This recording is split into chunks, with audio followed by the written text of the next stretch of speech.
Peace. Peace. Come on. Peace. In the name of Allah, the Beneficent, the Merciful, we thank God for His many gifts and blessings to the human family, the greatest of which is divine revelation. So we thank God for Moses and the Torah. We thank God for Jesus and the Gospel. And we thank God for Muhammad and the Holy Quran. Peace be upon all of these worthy servants of Almighty God, Allah. But we thank God for His intervention in our affairs by raising up a divine leader, teacher, and guide in the person of the most honorable Elijah Muhammad. And we thank God for leaving in the honorable Elijah Muhammad's stead a divine reminder, warner, and comforter to all of us in the person of the Honorable Minister Louis Farrakhan. It's in their names that I greet you in the greeting words of peace and paradise. I started with peace, but I say in the Arabic language, Assalamu alaikum. And the response, wa alaikum salam. Just because you say the Arabic doesn't make you an Arab. All right, so don't be afraid to say it. We have to come in peace, and that's how we're here today. I want to thank Brother Khalid for going in front of me. And the brother's a bad brother. You all don't know. He's a bad man. But you're going to come to know him a little bit more. But I want to thank, too, the sisters again. Everybody's going to do it. These three young sisters for bringing us out today.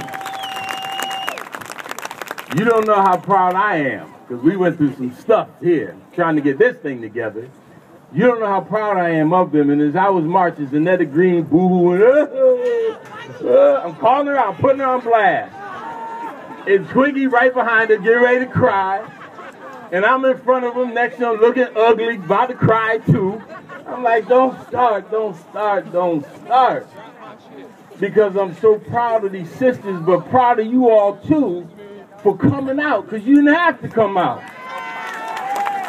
You should be proud of yourself for coming and doing what they asked us to do, walking in silence and following with no sign, in peace.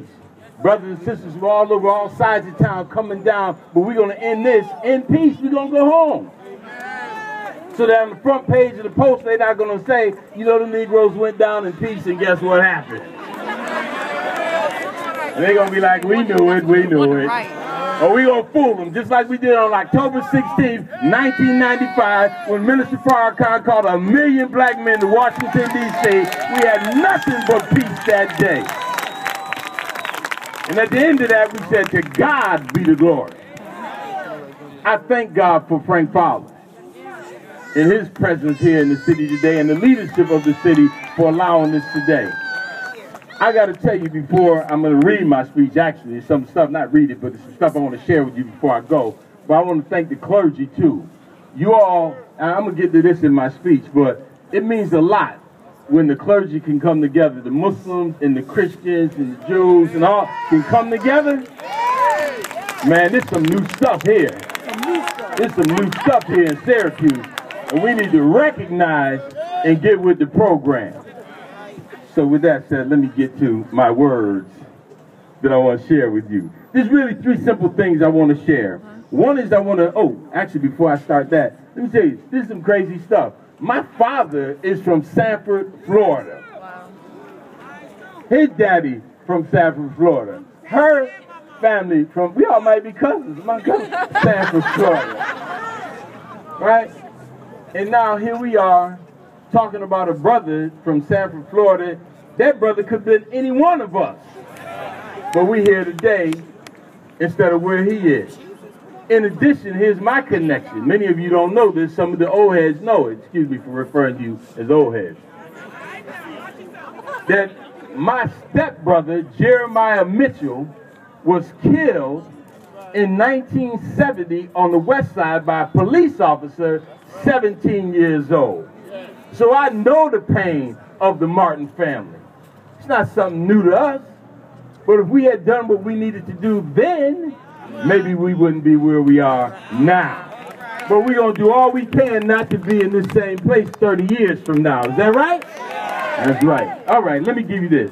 I'm going to draw on Minister Farrakhan's speech on justifiable homicide. Then the second thing I'm going to talk to you about is what it is that we can do to address this. And then the last thing, what you need to do personally. Because when I told one of my students we're going to do the march today, he said, yeah, march, and then what? Huh? So we're going to talk about that before we go home. It's not going to take long, and then I'm going to do a poem, and we're going to be done. All right? Can y'all give me that time? I got until 8 o'clock. Oh, she gave me 15 minutes. I'm praise you to Allah. All right, that's my time. But I want y'all to listen, okay? Please? Just listen. Just listen.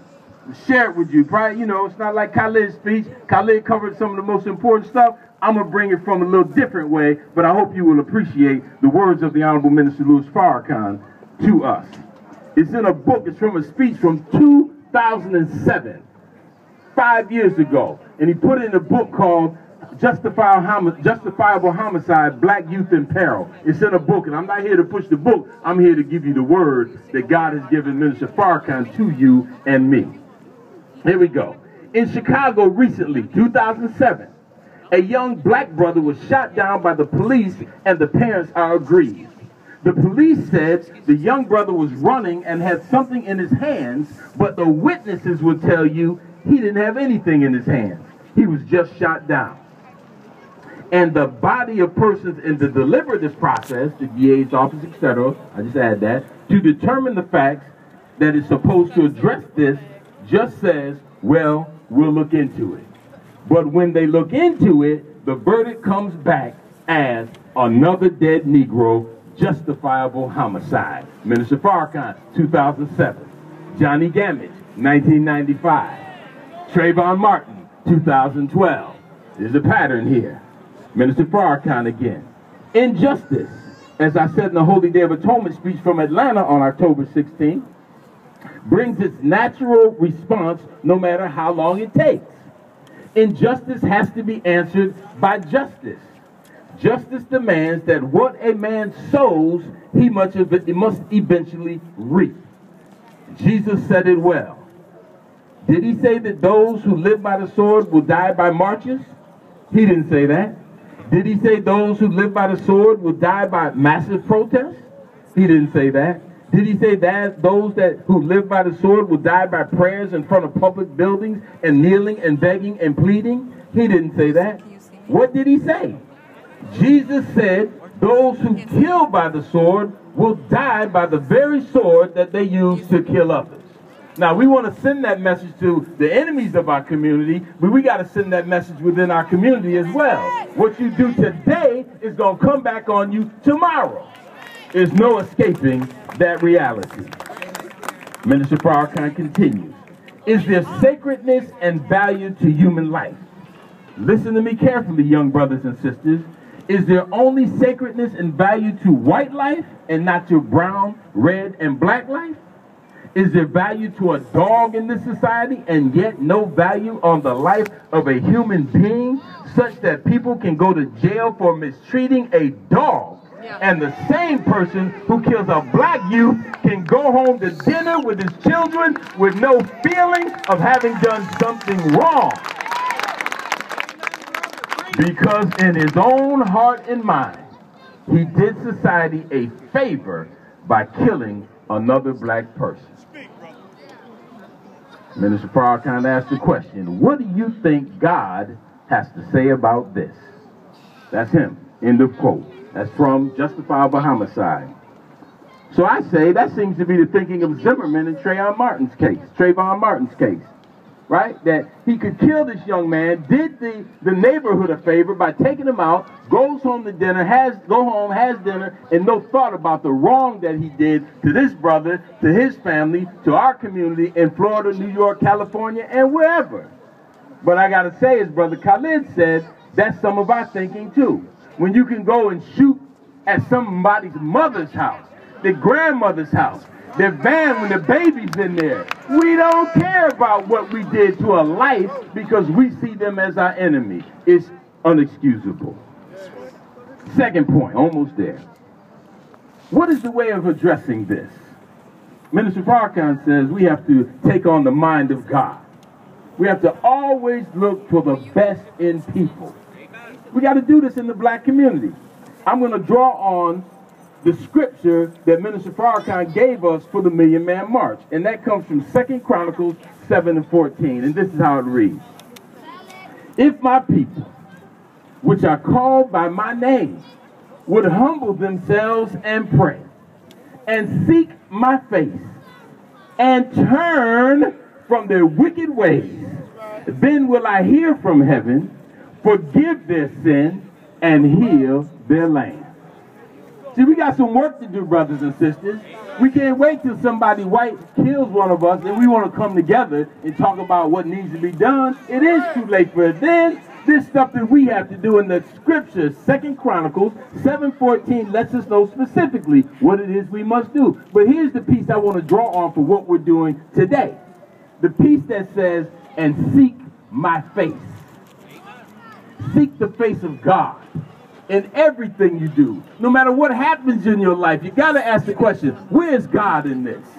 Because God is the ultimate power. We give too much credit to the devil. The devil did this. The devil did that. The devil did the other. The devil has no power, number one, except what you give to him. And number two, he can't do nothing that God doesn't allow him to do.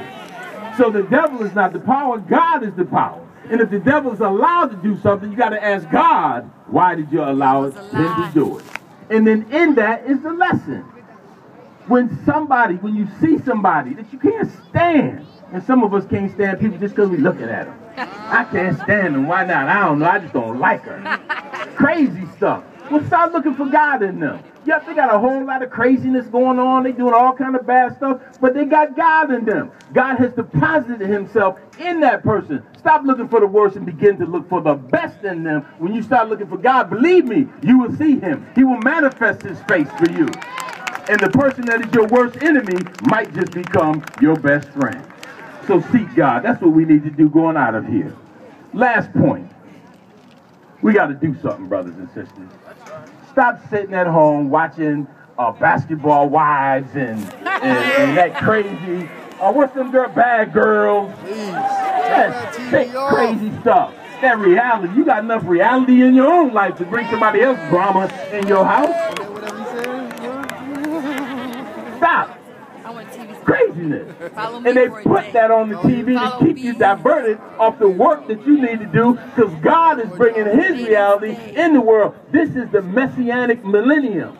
That means this time is Jesus' time, the Christ time, the Messiah's time. And you sitting at home watching TV, well, guess what? You're going to go to hell, excuse me, little people, right with those reality TV people. God trying to put you in heaven, trying to seat you in heaven at once. He ain't waiting till you die and go to heaven, some space in the sky somewhere. Your heaven can be created right here while you live.